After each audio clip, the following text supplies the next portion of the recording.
Good evening बच्चों। आज हम लोग पढ़ेंगे बायोलॉजी का पहला चैप्टर है क्लास 10th का, जिसका नाम है जैव प्रक्रम। तो देखिए, जैव प्रक्रम क्या होता है। जैव प्रक्रम क्या है कि जैसे आप लोग जानते होंगे, जितने भी सजीव होते हैं, इवन आप लोग हो, हम लोग भी हैं, वो सब क्या करते हैं कि जैव प्रक्रम करते हैं। और ये जैव प्रक्रम होता क्या है? खाना हम लोग खाते हैं, क्यों खाते हैं? हमको ऊर्जा मिलती है। हाँ, हम लोग को ऊर्जा लेने के लिए खाना खाना पड़ता है। इसके अलावा जो है उत्सर्जन होता है, अपच भोजन को शरीर से बाहर निकालना। इसके अलावा जो है कंट्रोल कोऑर्डिनेशन, माने समन्वयन होता है। समन्वयन क्या होता है? जैसे आपके हाथ में पिन चुभ जाती है, आप हाथ को हटा लेते हो, ठीक है। तो ये सभी जो है क्रियाएं, इन्हें हम लोग क्या कहेंगे? जैव प्रक्रम। तो ये सभी प्रक्रियाओं के द्वारा जीव अपने आप को इस धरती पर बनाए रखा हुआ है। तो जैव प्रक्रम क्या हो गया? वे सभी प्रक्रम जो संयुक्त रूप से जीव के अनुरक्षण का कार्य करते हैं। किसका कार्य करते हैं? अनुरक्षण का कार्य करते हैं। उन्हें हम लोग क्या कहते हैं? जैव प्रक्रम कहते हैं। उदाहरण पोषण हो गया, श्वसन हो गया, वाहन हो गया, उत्सर्जन आदि, ये सभी क्या कहलाएंगे? जैव प्रक्रम कहलाते हैं। अब पोषण क्या होता है? पोषण, देखिए, भोजन आप लोग जानते हो। भोजन क्या है? पहले भोजन समझो जो है। भोजन क्या होता है? भोजन एक कार्बनिक पदार्थ होता है। ये क्या है? क्या है ये? कार्बनिक पदार्थ है। या इसे हम लोग और किस नाम से जान सकते हैं? ईंधन के नाम से जान सकते हैं। इसे हम लोग और किस नाम से जान सकते हैं? ईंधन के नाम से जान सकते हैं। क्यों ईंधन के नाम से? भाई, ईंधन का क्या काम होता है? कोयले का क्या काम है? ऊर्जा देना। तो भोजन भी ऊर्जा देता है। तो भोजन क्या है? एक प्रकार का कार्बनिक पदार्थ है या ईंधन है।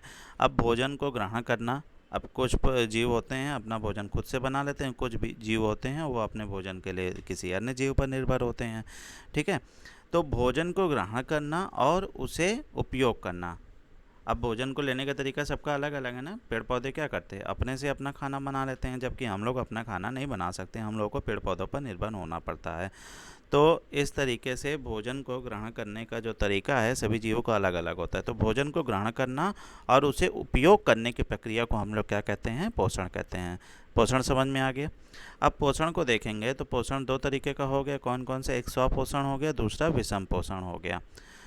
तो स्वपोषण क्या होता है? पोषण की वह विधि जिसमें जीव अपना भोजन स्वयं बनाते हैं, स्वपोषण कहलाती है। जबकि विषम पोषण क्या होती है? ऐसी विधि जिसमें जीव अपना भोजन किसी अन्य जीव से प्राप्त करते हैं, उसे हम लोग क्या कहते हैं? विषम पोषण कहते हैं। तो हम लोग कौन सी श्रेणी में आएंगे? विषम पोषण की श्रेणी में आते हैं, ठीक है। प्रकाश संश्लेषण। अब हम लोग स्वपोषण देखेंगे। तो स्वपोषण में मैंने बताया कि ऐसा पोषण जिसमें जीव क्या करता है? अपना भोजन स्वयं बना लेता है, उसे हम लोग स्वपोषण कहते हैं। और स्वपोषण का ही उदाहरण हमको किस में देखने को मिलता है? पेड़ पौधों में। कौन सी क्रिया द्वारा? प्रकाश संश्लेषण द्वारा। तो प्रकाश संश्लेषण क्या होता है? देखिए, ये हम यहाँ पे एक पेड़ बना दिए हैं। अब ये पेड़ क्या करता है कि सूर्य का जब प्रकाश रहता है, ठीक है, सूर्य के प्रकाश की उपस्थिति में, सूर्य के प्रकाश की उपस्थिति में, अब आप जानते हो पत्तियों का रंग कैसा होता है? हरा होता है। क्यों हरा होता है? क्योंकि इनमें पर्णहरिम पाया जाता है। क्या पाया जाता है इनमें? पर्णहरिम पाया जाता है। पर्णहरिम पाया जाता है, ठीक है। इतना समझ में आया? इनमें क्या पाया जाता है? पर्णहरिम पाया जाता है। तो अब ध्यान दीजिएगा कि सूर्य का जब प्रकाश रहता है, तो सूर्य के प्रकाश की उपस्थिति में पर्णहरिम के द्वारा ये सूर्य का प्रकाश को अवशोषित कर लिया जाता है। साथ ही साथ वातावरण से कार्बन डाइऑक्साइड को अवशोषित करते हैं पेड़ पौधे, और जड़ों से किसको अवशोषित करते हैं?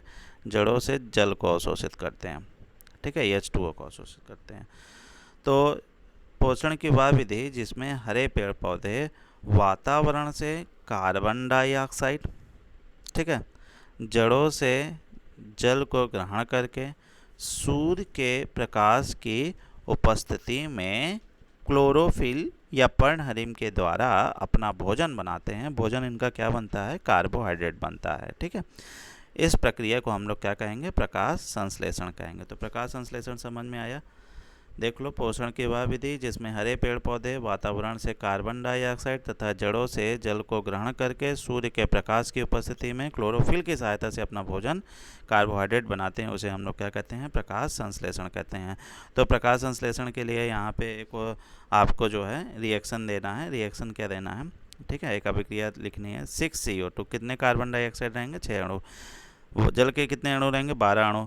6 कार्बन डाइऑक्साइड, 12 जल के अणु जो है क्लोरोफिल की उपस्थिति में। अगर आपसे कभी ये पूछा जाए कि ये बताओ उस वर्णक का नाम बताओ जो प्रकाश संश्लेषण में सूर्य के प्रकाश को अवशोषित करता है, तो क्या हो जाएगा, क्लोरोफिल हो जाएगा। सूर्य के प्रकाश की उपस्थिति में क्या बन रहा है, ग्लूकोज बन रहा है।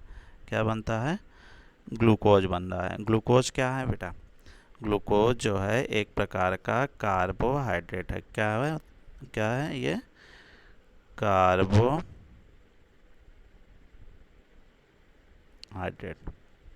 समझ में आ गया। साथ ही साथ आप लोग जानते हो ऑक्सीजन मुक्त होती है, या ऑक्सीजन बाहर निकलेगी, और कुछ जल की मात्रा भी मुक्त होती है। अब प्रकाश संश्लेषण के लिए क्या क्या कच्ची सामग्री होती है, तो प्रकाश संश्लेषण के लिए क्या क्या कच्ची सामग्री है, सूर्य का प्रकाश होना चाहिए सबसे पहले, क्लोरोफिल होना चाहिए, इसके अलावा कार्बन डाइऑक्साइड और जल होना चाहिए। तो जब प्रकाश संश्लेषण की क्रिया होती है तो उसमें निम्न घटनाएं होती हैं। ये आपके एनसीईआरटी में भी दिया और कभी कभी पूछ भी लेता है परीक्षाओं में। तो 3 घटनाएं होती हैं। ये 3 घटनाएं आप लोग सीरियल से लिखिएगा, इसमें कोई चेंजिंग नहीं करिएगा। सबसे पहले मैंने ये बताया कि प्रकाश को अवशोषित करने का काम कौन करेगा, हरे रंग का वर्णक कौन, क्लोरोफिल। तो क्लोरोफिल द्वारा प्रकाश को अवशोषित किया जाता है, ठीक है। अच्छा, जो आप लोग फल खा रहे हो, जो अनाज खा रहे हो, उससे आपको ऊर्जा मिलती है, वो उसमें होती है रासायनिक ऊर्जा। ये रासायनिक ऊर्जा कहाँ से आती है, जो प्रकाशिक ऊर्जा होती है वही प्रकाशिक ऊर्जा किस में बदल जाती है, रासायनिक ऊर्जा में। प्रकाश ऊर्जा रासायनिक ऊर्जा में बदल जाती है, और जल के अणु जो है किस में टूट जाएंगे, अब जल के अणु हैं ये किस में टूट जाएंगे, हाइड्रोजन में टूट जाएंगे और ऑक्सीजन में टूट जाएंगे, ठीक है। तो अब समझिए मैं क्या कह रहा हूँ यहाँ पे। क्लोरोफिल द्वारा प्रकाश ऊर्जा को अवशोषित किया जाता है, फिर प्रकाश ऊर्जा किस में बदल जाती है, रासायनिक ऊर्जा में, और जल के अणु टूट जाते हैं किस में, हाइड्रोजन और ऑक्सीजन में टूट जाते हैं। साथ ही साथ कार्बन डाइऑक्साइड का कार्बोहाइड्रेट में अपचयन हो जाता है। अपचयन का मतलब क्या है, देखो कार्बन डाइऑक्साइड में अब ऑक्सीजन तो मुक्त होकर के चली गई, बचा क्या, हाइड्रोजन बचा ना भाई जी, ये तो जल के टूटने से बना था। H2O जब टूटा था तो ऑक्सीजन तो बाहर निकल गई, अब बचा क्या, हाइड्रोजन। हाइड्रोजन जा करके किसके साथ जुड़ जाएगी, कार्बन डाइऑक्साइड के साथ जुड़ जाएगी। अब जब कार्बन डाइऑक्साइड के साथ जुड़ जाएगी तो कार्बन डाइऑक्साइड का क्या हो जाएगा, अपचयन हो जाएगा। क्योंकि अभी जब आप लोग रासायनिक अभिक्रिया पढ़ोगे, केमिस्ट्री का पहला चैप्टर है, तो उसमें ये बताया जाता है कि जब किसी यौगिक में हाइड्रोजन का योग होता है तब हम उसे कहते हैं अपचयन। तो किसका अपचयन होता है, कार्बन डाइऑक्साइड का अपचयन होता है, ठीक है। कार्बन डाइऑक्साइड का अपचयन किस में होता है, कार्बोहाइड्रेट में होगा, ठीक, क्लियर हो गया। तो ये 3 पद आप लोगों को याद रखने हैं। कौन कौन से पद हैं, फिर से ध्यान दो। क्लोरोफिल द्वारा प्रकाश ऊर्जा को अवशोषित करना, प्रकाश ऊर्जा रासायनिक ऊर्जा में बदलेगी, जल के अणु हाइड्रोजन और ऑक्सीजन में टूट जाएंगे, कार्बन डाइऑक्साइड कार्बोहाइड्रेट में अपचयन हो जाता है, ठीक है। अब रंध्र क्या होता है, देखिए रंध्र क्या है, पत्तियाँ पे जब आप लोग देखोगे तो छोटे छोटे छिद्र पाए जाते हैं। इन छोटे छोटे छिद्रों को हम लोग क्या कहते हैं, रंध्र कहते हैं, ठीक है। ये पत्तियों की सतह पे पाए जाते हैं, जैसे जैसे पत्ती होती है ना, तो पत्ती में आप लोग देखोगे छोटे छोटे छोटे छोटे छिद्र। ये माइक्रोस्कोप से दिखाई देगा, सूक्ष्मदर्शी से दिखलाई देगा, ऐसे नहीं दिखलाई देगा। तो रंध्र को जब हम लोग देखेंगे तो प्रत्येक रंध्र जो है 2 जो है किडनी शेप्ड या जो है किडनी के वृक्क के आकार की कोशिकाएं से घिरा होता है, जिसे हम लोग कहते हैं द्वार कोशिकाएं। इसको हम लोग क्या बोलते हैं, द्वार कोशिकाएं। प्रत्येक रंध्र किससे घिरा होगा, 2 वृक्क के आकार के कोशिकाओं से घिरा होगा। ये देख रहे हो, एक ये हो गया वृक्क के आकार के कोशिका, एक ये हो गया, 2 वृक्क के आकार के कोशिकाओं से घिरा होता है, जिसे हम लोग क्या बोलते हैं, द्वार कोशिकाएं बोलते हैं। और द्वार कोशिकाओं के अंदर आप लोग देखोगे छोटे छोटे डॉट लाइक स्ट्रक्चर होंगे, इसे हम लोग क्या कहते हैं, क्लोरोप्लास्ट कहते हैं। क्या पाया जाता है, क्लोरोप्लास्ट कहते हैं, ठीक है। और अंदर ये जो छिद्र है ये स्टोमा हो गया, क्या हो गया, स्टोमा। तो अगर रंध्र की संरचना लिखने के लिए आएगा तो क्या बताओगे, रंध्र जो है पत्तियों की सतह पर पाए जाने वाले छोटे छोटे छिद्रों को रंध्र कहते हैं। द्विबीजपत्री पौधों की पत्तियों में ये निचली सतह पे ज़्यादा पाए जाते हैं, जबकि एक बीजपत्री पौधों की पत्तियों में दोनों सतहों पे बराबर से पाए जाते हैं। ठीक है।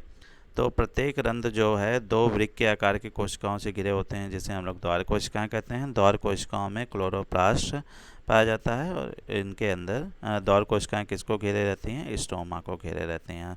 तो रंध्र का क्या काम होता है? पौधों में जो गैसों का आदान प्रदान होता है वो किसके द्वारा होता है? रंध्र के द्वारा होता है। इसके अलावा कभी कभी आप लोगों ने देखा होगा, जब आपका मन आता है तो गमले में खूब ज़्यादा पानी डाल देते हो ना। तो बेटा गमले में जो पानी डालते हो ना, वो आप लोग जब आवश्यकता से अधिक पेड़ को लगता है कि हाँ अब तो पानी इसने बहुत ज़्यादा डाल दिया, तो इसको ये वो बाहर निकाल देता है। कौन सी प्रक्रिया के द्वारा? वाष्पोत्सर्जन के रूप में उत्सर्जन कर देता है। ठीक है। तो रंध्र की संरचना यहाँ पे आप लोग देख सकते हो। देखो ये जो है द्वार कोशिकाएं हो गई। ठीक है। ये द्वार कोशिकाएं हो गई, इसके अंदर क्लोरोप्लास्ट, अंदर रंध्र वाला छेद, और बाहर क्या हो गई? बाह्यत्वची कोशिकाएं हो गई। ठीक है। तो नेक्स्ट क्लास में हम लोग पढ़ेंगे विषम पोषण के